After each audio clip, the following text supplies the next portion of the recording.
So, what do you think of Eris's new wife?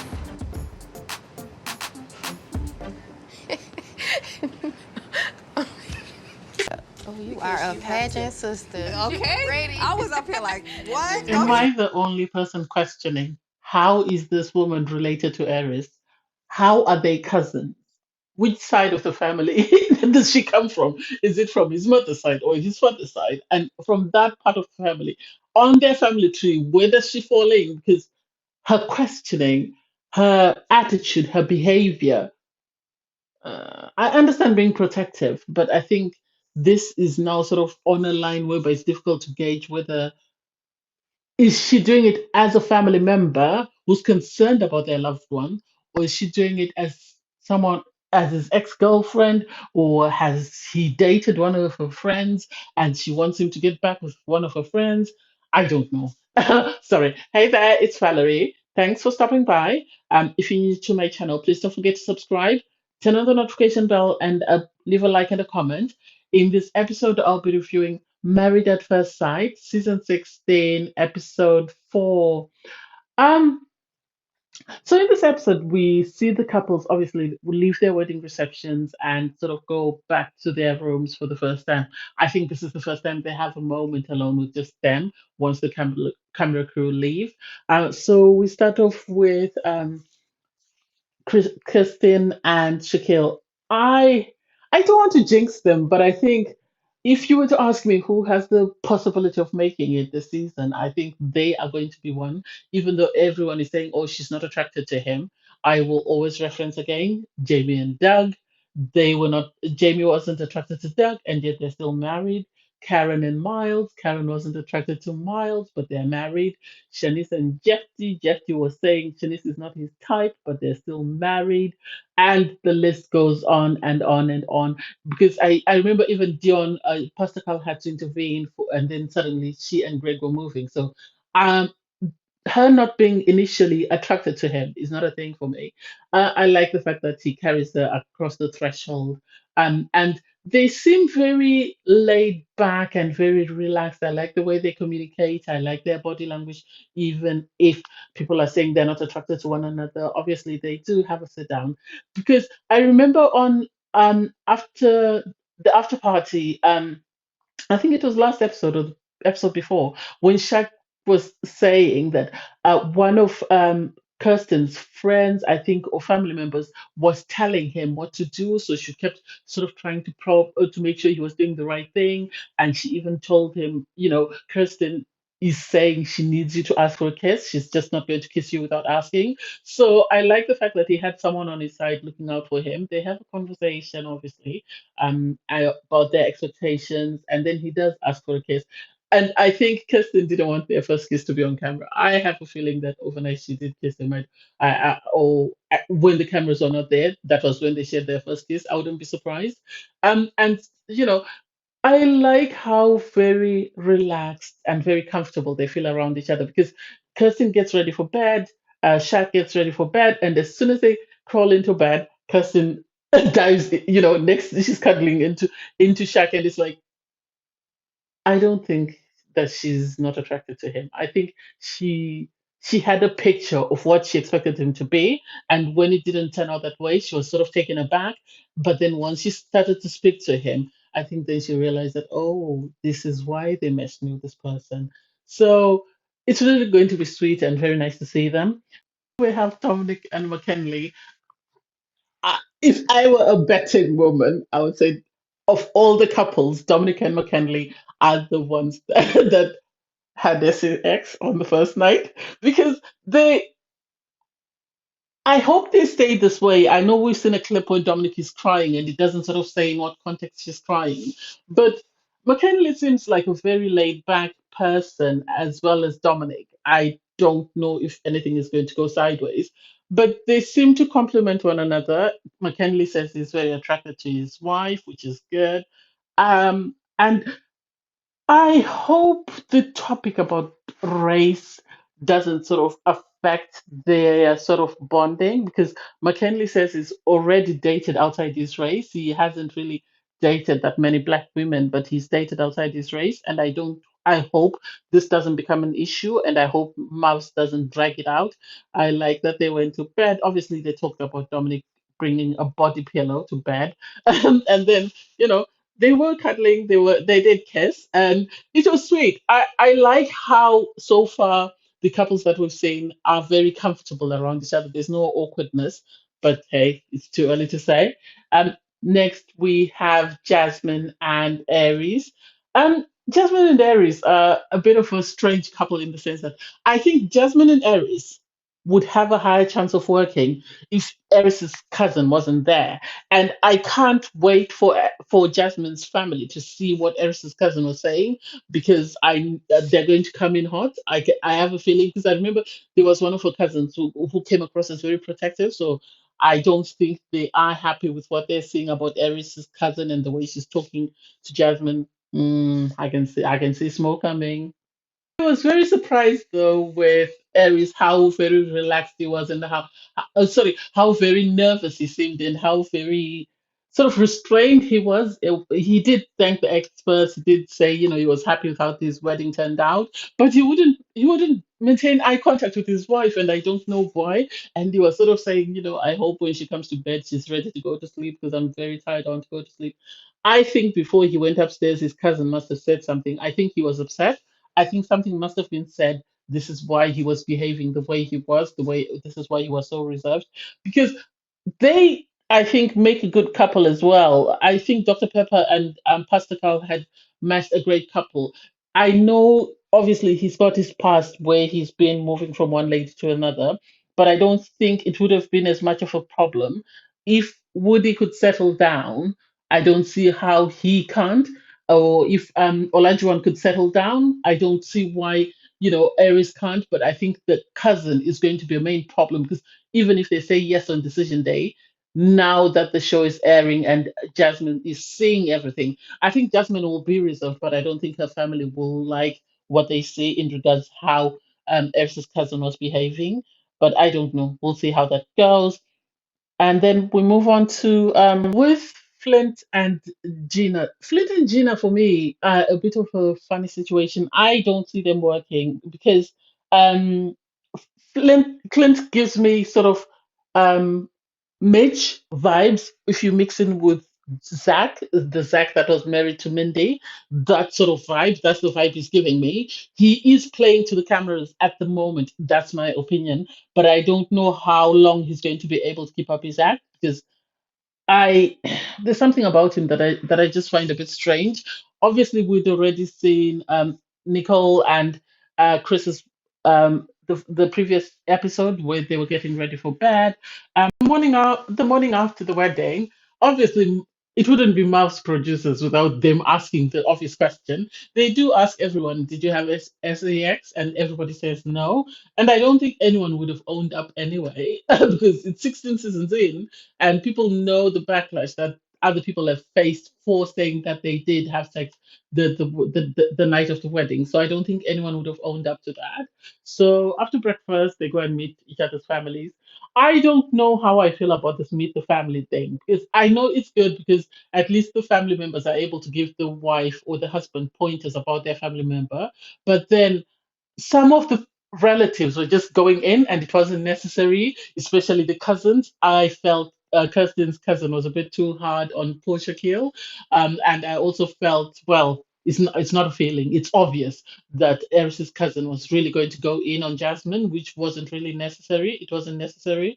Anyway, so we do see Shaquille lets Kirsten meet his friend and his uncle, and I like their conversation. It was very easy. It was very comfortable for Kirsten.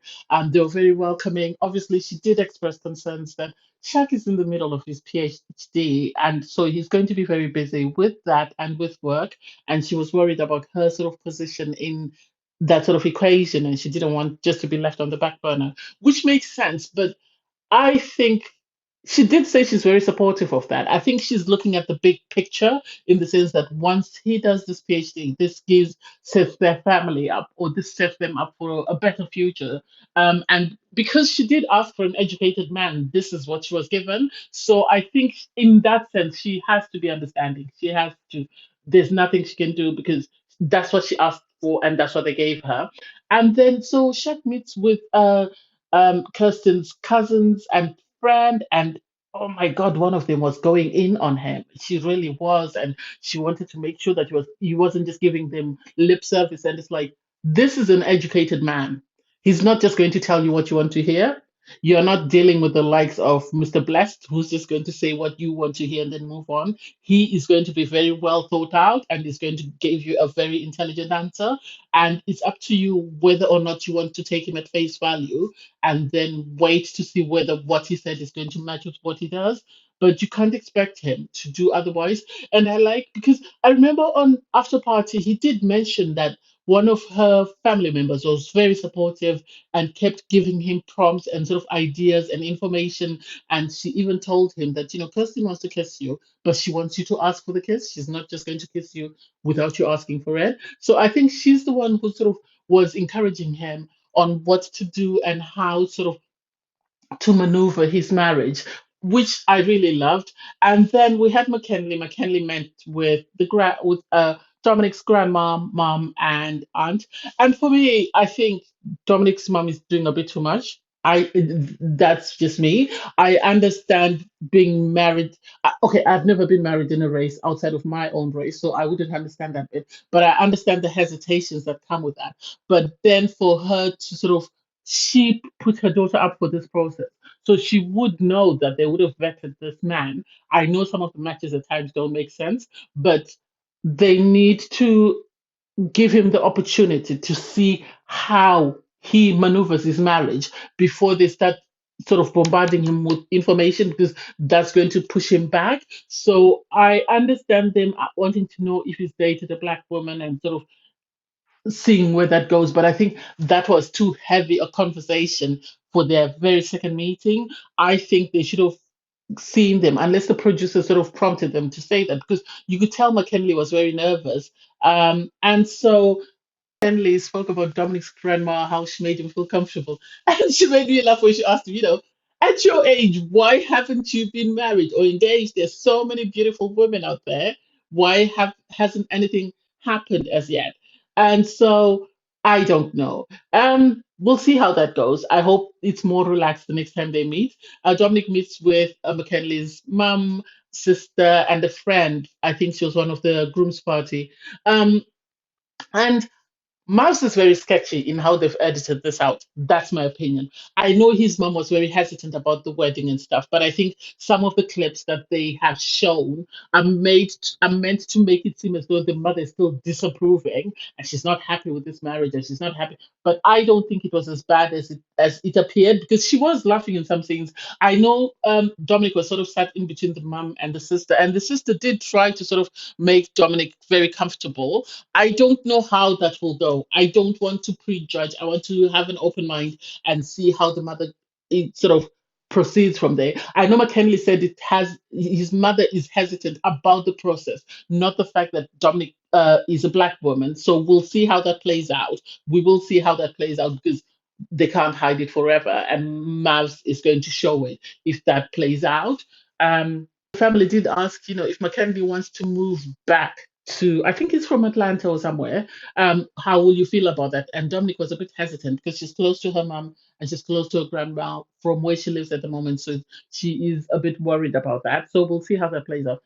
I think I think Clint and Gina were the next couple to meet up with family members, and Clint met with Gina's brother and sister-in-law, and I he comes across as very, I don't want to say entitled, but he comes across as someone who wants to portray himself as he's very worldly, as he's very knowledgeable, as he's very, some of it can come across as patronizing.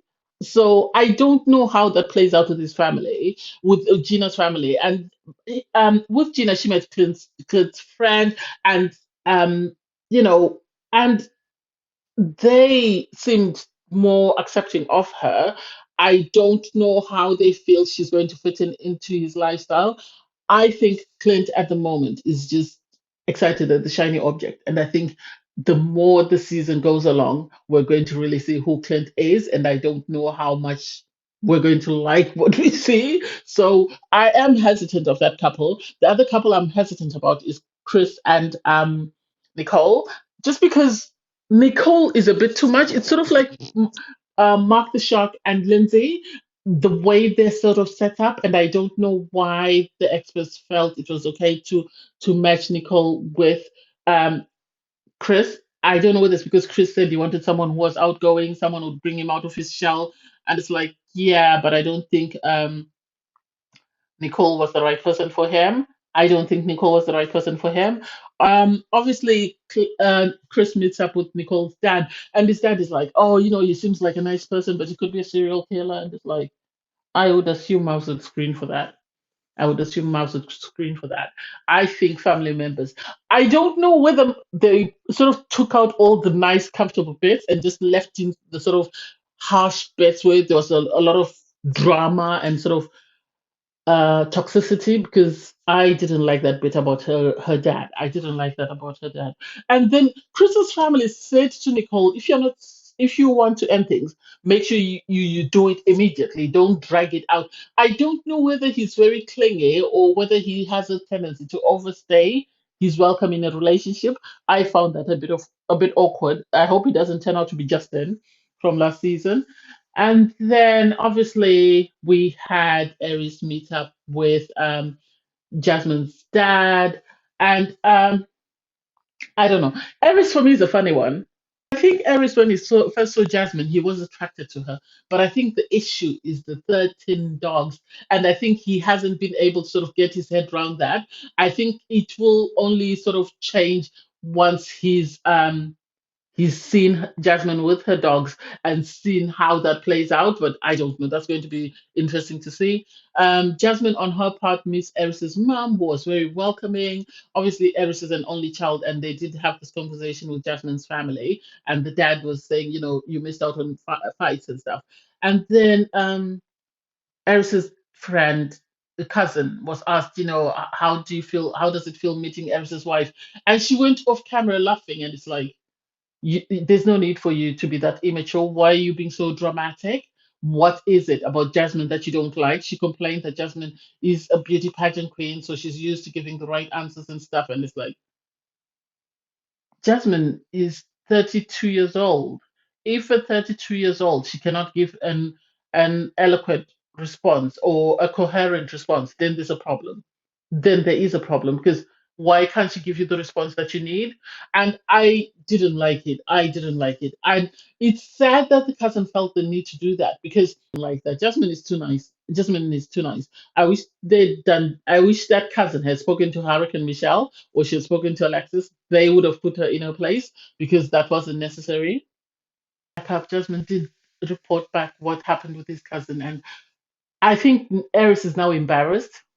I think he's now embarrassed, because I think at first he thought it was funny, but I think it's now gone past the funny stage, and it's now getting to a stage whereby it's becoming very rude and very disrespectful of his marriage. And so he did talk about, we've got other family members, so if she's not supportive, that's fine. We'll just focus on the family members that are supportive of us. And then everyone received, their little baskets, sort of with the Jamaican flag, saying, they were going to Jamaica with the Mr. and Mrs. sort of um, clothing. I think they had the bag. It was cute when Shaq went to tell Kirsten that unfortunately, even though everybody else is going to Jamaica, they would have to stay behind because he had this presentation. And he was sort of waving the little flag as though he's waving a peace flag, like sort of saying, please don't attack me, please. And everybody seemed excited. I think Jamaica is a good destination for them. I think it's a good destination for them. So it will be nice to see how the couples behave. I can't wait for the drama. Obviously, everybody meets up because they all go in the same shuttle bus to the airport.